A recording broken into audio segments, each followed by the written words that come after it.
Welcome back to the Inner Compass. I am Sasha, and I am so glad that you are here for episode 2. If you listened to the last week's episode, we talked about feeling lost and how that feeling might not be a sign that something is wrong, but a sign that something new is beginning. Today, we go one step deeper because here's what I have come to understand.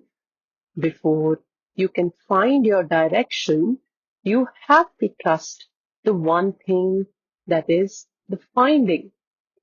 And for so many of us, that's the hardest part. Not finding the path, trusting yourself enough to walk it. So today we are going to talk about self-trust, about intuition, about what happens when we stop believing in our own inner compass, and how gently and patiently we learn to listen to it again. Let me draw a picture for you all. You have to make a decision. Maybe it's small, a choice between two options, a yes or a no. Maybe it's bigger, a relationship, a job, a direction for your life. And you already know, somewhere inside you, the answer already exists. It arrived quietly, almost instantly, the moment the question appeared. But then the mind gets involved. You start questioning. You start asking other people what they think. You make lists of pros and cons. You go in circles. You second guess the very thing you first felt until you can't hear it anymore. And then you either make the decision in a state of complete exhaustion and confusion, or you don't make it at all. Does that feel familiar? I know it does for me because for a long time I simply did not trust myself. I did not believe that what I felt was reliable. I thought other people could see my life more clearly than I could, and that cost me a lot. Not just bad decisions, it cost me the relationship that I had with myself. Now, another segment, how self-trust gets broken. So, in the first place, how does it break? I think, or I have listed out that it happens in three main ways. The first is when other people's voices become louder than your own. When you were told, either directly or others' reactions, that you're feeling, whatever you're feeling, was wrong, that you were too sensitive, too much, that the adults or the experts or the crowd knew better. And so you learned to look outside yourself for answers rather than within. The second is the weight of past decisions you have judged yourself for. Every time you did trust yourself and it did not work out, and you interpreted that as proof that your inner voice is unreliable. But here's the thing. A decision that didn't go the way you hoped doesn't mean your instinct was wrong. Sometimes a decision is right for who you were at that moment, even if it led somewhere painful. And the third is something I call or learned to become small, or in simple ways, shrink yourself. The quiet, invisible way we are taught to take up less space, to defer, to doubt, to make ourselves easier to manage. Over years and years, this can become so natural that we stop noticing we are doing it. If any of those land, know that you're not alone, and know that none of them are permanent. Here is the interesting thing I want most of you to hear. Intuition is not a gift that some people were born with and others weren't. It is not a mystical power reserved for spiritual teachers or people who meditate for 2 hours every morning. It's a muscle, and like any muscle, it grows stronger when you use it, and it atrophies when you ignore it. Most of us have simply spent years, decades, maybe overriding it, talking ourselves out of what we feel, deferring to logic or to other people's expectation or to the fear of getting it wrong. So the voice got quieter, not because it left, but because we stopped listening. But here is what's beautiful. The moment you start listening again, even imperfectly, even uncertainly, it starts to come back. Self-trust is not something you find, it's something you rebuild.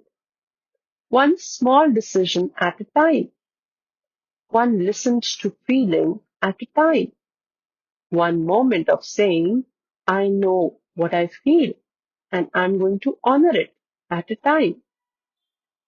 That is how the compass comes back online.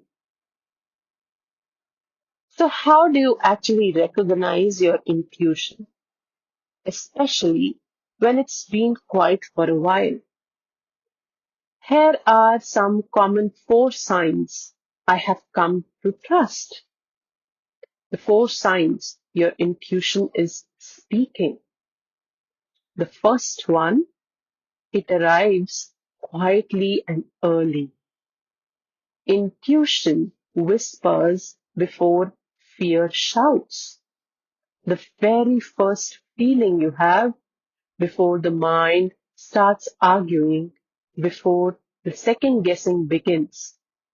That first flicker is almost always true. Learn to catch it before it gets buried. The second, it speaks through the body, not just the mind. There is a felt sense, a settling in the chest, a sense of rightness, a kind of quiet relief when you're aligned. And when something is wrong, there's a tightening, a contraction, a no that lives in the body long before the mind agrees to say it. Start paying close attention to that. The third, it keeps returning. Fear changes shape. It invents new reasons, new stories, new arguments. But intuition is consistent. It will come back quietly, patiently, again and again. If a feeling keeps returning, no matter how many times you try to logic your way out of it, that's worth paying attention to. And the fourth, it asks you to grow, not to shrink, not to play small. Fear says, stay safe, stay small, and don't risk it. Whereas intuition says, this will stretch you. But it's right. Fear contracts. Intuition expands. When you feel the difference, you will start to know which voice is which. So, this week, I want to offer you three other small practices. None of them are dramatic, but all of them work. The first is what I call the body scan check-in.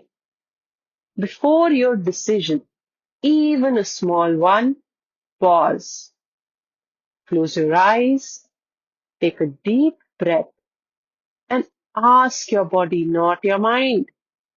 Imagine saying yes. Where do you feel it? Expansion, lightness, relief, or tightness, resistance, heaviness. Then imagine saying no. Notice what changes. The body always knows. We have just trained ourselves to look elsewhere. The second practice is the first thought journal.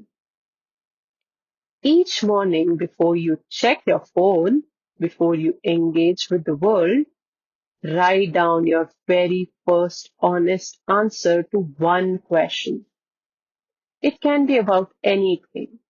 Maybe how you're feeling, what you want today, what you have been avoiding. Don't edit it. Don't make it pretty. Just the raw, first, unfiltered response. Over days and weeks, you will start to see a clear, consistent voice emerging. That is your intuition speaking. And the third, this is a powerful one, is what I call the trust ledger. I want you to write down every single time you trusted yourself and it was right. Every time you listened to yourself and it worked. Every time your gut was correct and you followed it. Most of us have an enormous list of times we got wrong. We replay those on a loop. But the times we got right, we forget them almost immediately. Balance the ledger, you will be surprised how long that second list actually is. Before I let you go, I want to leave you with this. Your inner compass never was broken. It never was gone. It was just waiting patiently, quietly for you to come back to it. And every time you listen, every time you honor what you feel instead of taking care yourself out of it, every time you choose yourself, even in something small, you are rebuilding the most important relationship of your life, the one with yourself. Trust takes time. Be gentle with the process, but start today. Start with one small thing. You already know more than you think you do. I am just leaving you with this quote that one of my dearest friends have spoken. We rise by lifting others. Together we heal, together we grow, together we rise. I will see you in the next episode. And one last request, please give it a star rating if you liked it. or you can also leave a comment that you feel would help me. Thank you so much. I'll see you in the next one, and thank you for listening and being there.